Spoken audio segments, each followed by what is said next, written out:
আজকের ব্লগে নিয়ে এসেছি শৈশবের কিছু স্মৃতির পাতা খুলে ধরতে। ছোটোবেলায় আমরা এরকম কিন্তু স্কুলে খেলা প্রতিযোগিতা অনেক আনন্দ করতাম, তাই না? তো আজকে সকালটা শুরু করব মজাদার একটা হালুয়া দিয়ে। তো সেটা কিভাবে রান্না করব আর একটা টিপস দিব আপনাদের। আমরা অনেকেই দেখা যায় অনেক টাকা খরচ করে ফুড কালার কিনে নিয়ে আসি বাজার থেকে।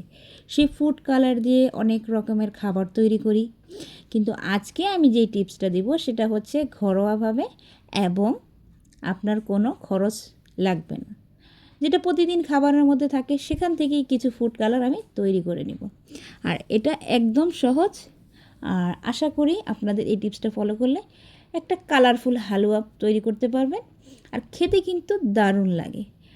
তো সহজ হলেও খেতে মজা, আর কালারফুল জিনিস তো বাচ্চারা অবশ্যই পছন্দ করে, সেটা আমরা সবাই জানি। তো এই জন্য ভালো করে হালুয়াটাকে ভেজে নিলাম, আর শুকনো মশলাগুলো দিয়ে দিলাম, তেজপাতা, এলাচি আর দারচিনি। তো এই পর্যায়ে এগুলো দিয়ে একটু লবণ দিয়ে দিলাম।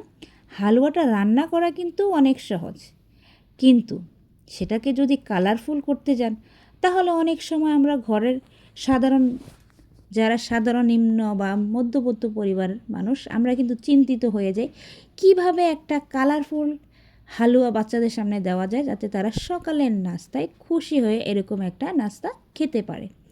তো সেই জন্য আমি এরকম একটা টিপস অ্যাপ্লাই করব। আশা করি আপনারা অনেকেই হাসবেন কিংবা কাজে লাগাতে চেষ্টা করবেন। তো আমার ফুড কালারটা কিভাবে তৈরি করলাম সেটাই আজকে বলবো। আমি ফুড কালারটা তৈরি করেছি লাল শাক থেকে। আমরা অনেকেই প্রতিনিয়তই কিন্তু শাক নিয়ে আসি বাজার থেকে, আর শাকও আমাদের খাওয়া হয়, কিন্তু আমরা কি জানি লাল শাকের কালারটা কতটা দেখতে লোভনীয়, আর সেই রঙটা কিন্তু অনেকক্ষণ থাকে। আপনি চাইলে একটা শাক কিংবা একটু শাক আপনি যদি সিদ্ধ করতে বসান তখন দেখবেন পানি উঠে আসবে। সেই পানিটা যদি আপনি রেখে ডিপ ফ্রিজে রেখে দেন তাহলে আমি আশা করি আপনি কালারফুল একটা জিনিস তৈরি করতে পারবেন। তো আমি এই ফুড কালারটা কিন্তু লাল শাক থেকে নিয়েছিলাম। এখানে কিন্তু লাল শাকের স্মেল নেই, কারণ শুধু লাল শাকটা যদি আপনি সিদ্ধ করেন তখন দেখা যায় শুধু পানিটা যদি রাখেন, আর আপনি একটু পরিমাণে একটু বেশি পানি দিয়ে সিদ্ধ করবেন।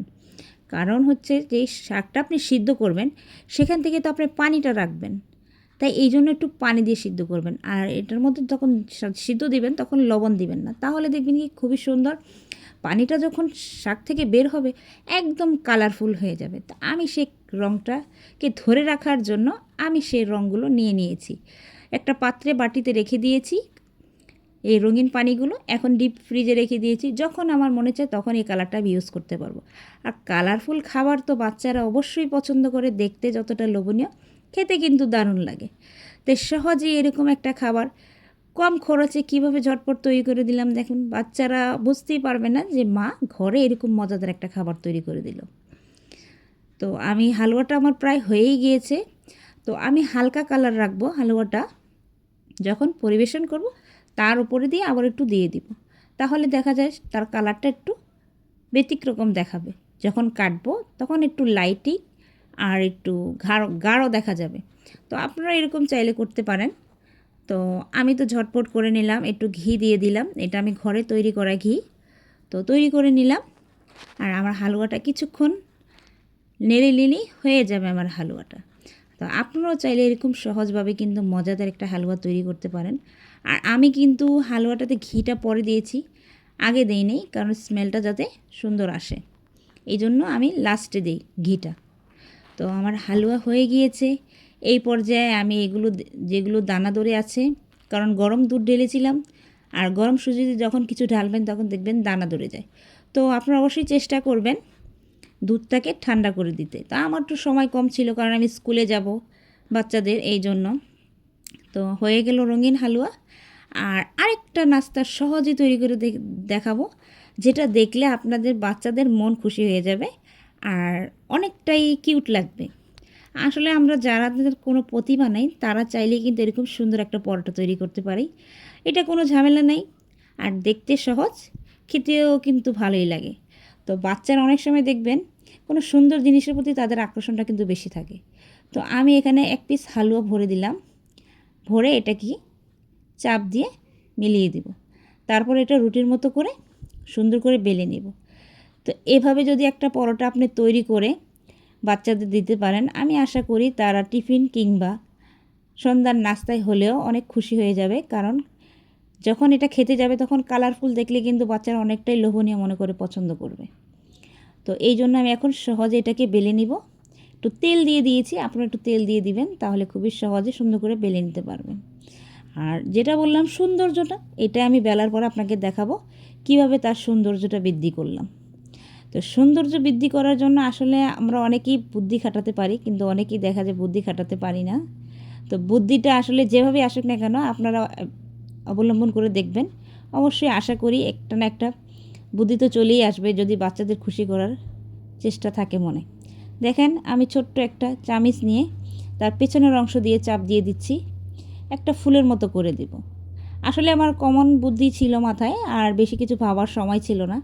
এই জন্য চিন্তা করলাম সহজভাবে একটা ফুলই তৈরি করে দেই, যেটা বাচ্চারা অনেকে দেখে পছন্দ করবে খেতে। আর আমার বাচ্চাটা একটু ডেকোরেশন পছন্দ করে, এই জন্য আমি ফুলের মতো করে পরোটা তৈরি করব। তো আর বেশি ডিজাইন করলাম না, অল্প ডিজাইনই সেরে ফেলবো। তো এবার ভেজে নেব সুন্দর করে পরোটাটাকে। তো আশা করি আমার এই নাস্তাটা আপনাদের কাছে একটু ইউনিক লাগলে অবশ্যই বাচ্চাদেরকে ট্রাই করে দিবেন, তৈরি করে খাওয়াবেন, তাহলে আশা করি তারা একটু খুশি হবে। কারণ এরকম ফুলের নাস্তা পরোটা তো আমরা ঘরে তৈরি করি না, অবশ্যই সহজভাবে তৈরি করে দিতে পারেন বাচ্চাদের। তো আমি একটু তেল দিয়ে পরোটাটাকে ভালো করে ভেজে নেব। তো আমার ভিডিওটা যদি আপনাদের নতুন যারা দেখছেন তাদের যদি ভালো লাগে অবশ্যই আমার চ্যানেলটাকে সাবস্ক্রাইব করে যাবেন আর লাইক দিয়ে অনুপ্রেরণা বাড়িয়ে দিয়ে যাবেন। আর যারা পুরান ধৈর্য ধরে আমার ভিডিওগুলো দেখেন তাদের জন্য তো অসংখ্য ধন্যবাদ থাকবে আমার পক্ষ থেকে। তো আমার পরোটাটা হয়ে গিয়েছে। এখন এভাবে একভাবে আপনারা পরোটাটা খেতে পারেন বা বাচ্চাদেরকে খুশি করে দিতে পারেন। আর এটা দেখতেটা কিন্তু ভালোই লাগতেছে, কারণ বাচ্চারা এরকম শেপ দেখলে কিন্তু অনেকটা খুশি হয়ে যায়। আর আমি খুলে দেখাবো কতটা কালারফুল পরোটা ভিতরে, দেখেছেন কতটা সুন্দর কালারফুল লাগতেছে। সহজভাবে খুশি করে দিলাম। তারপরে সকালের নাস্তা এভাবে দিতে পারেন, হালুয়াটাকে কেটে পরোটার সাথে এভাবেও কিন্তু দিতে পারেন চাইলে। তো দুই রকমই করে নিলাম। তো চলে আসলাম স্কুলে। আজকে আমার বাচ্চার স্কুলে ক্রীড়া প্রতিযোগিতার আয়োজন করা হয়েছে। তো সেখানে বাচ্চারা অবশ্য অনেকটাই আনন্দ পায়। আমাদের শৈশবের পাতা কিন্তু ভেসে ওঠে চোখের পাতায়, যে আমরাও ছোটোবেলায় স্কুলে গিয়ে এরকম আয়োজনটা উপভোগ করেছি, খেলাধুলো করেছি। তবে আমাদের সময় আমরা কিন্তু প্রাইজ নিয়ে আসতাম, আমাদের সেই প্রতিভাটা ছিল। কিন্তু আজকাল আমাদের বাচ্চাদের মধ্যে প্রতিভাটা নেই, কারণ তারা টিভি আর মোবাইলে এতটা আসক্ত হয়ে গিয়েছে, তাদের খেলাতে কোনো এনজয় পায় না, তারা মজা পায় না। কিন্তু আমাদের বেলায় কিন্তু আমরা অনেক মজা পেতাম খেলা খেলতে। তো আমাদের জীবনে আমরা অনেক স্মৃতি আছে, পুরস্কার তো নিয়ে এসেছি, দেখি এখন আমার বাচ্চা পুরস্কার জিততে পারে কি না। তো সেই জন্য চলে আসলাম, নাস্তা খেয়েই খেলার মাঠে চলে আসলাম। তো খেলা দেখছি, তারা স্কাউটিং করতেছে। তো আমার কাছে না এগুলো দেখতে ভালোই লাগে, বাচ্চাদের অনেক কিছু শিখতে পারে আমাদের দেশের। আসলে আমরা যেই সব জিনিস আমরা বাচ্চাদের সচরাচর দেখাই না, কিন্তু এরকম ক্রীড়া প্রতিযোগিতা কিংবা কোনো সাংস্কৃতিক অনুষ্ঠান হলে কিন্তু বাচ্চাদের অনেক কিছু দেখাতে পারি আমরা। তো আমার বাচ্চা এই সব দেখে অনেক খুশি হয়ে যায়, তাই যতই কষ্ট হোক না কেন রোদ্রে দাঁড়িয়ে থাকতে হলেও চলে আসি বাচ্চাকে নিয়ে। তো খেলার মাঠে উপস্থিত হয়ে দেখলাম, আর ওদের প্রতিভাটা দেখে আমার খুব ভালো লাগলো। তারা অনেক পরিশ্রম করেছে, তারপরে এরকম একটা ক্রীড়া প্রতিযোগিতায় এসে এরকম একটা পথ প্রদর্শন দেখাচ্ছে সবাইকে। তো আসলে তাদের তাদের কষ্টটা আসলে সার্থক, তারা সুন্দরভাবে পরিদর্শন করতে পেরেছে মাঠটাকে। তো আপনাদের বাচ্চাও এরকম ক্রীড়া প্রতিযোগিতায় গিয়ে এরকম কিছু করে কি না জানাতে পারেন, খুবই ভালো লাগে আমার কাছে ওদের। তো এক একজন সেজে এসেছে, যেমন খুশি তেমন সাজো।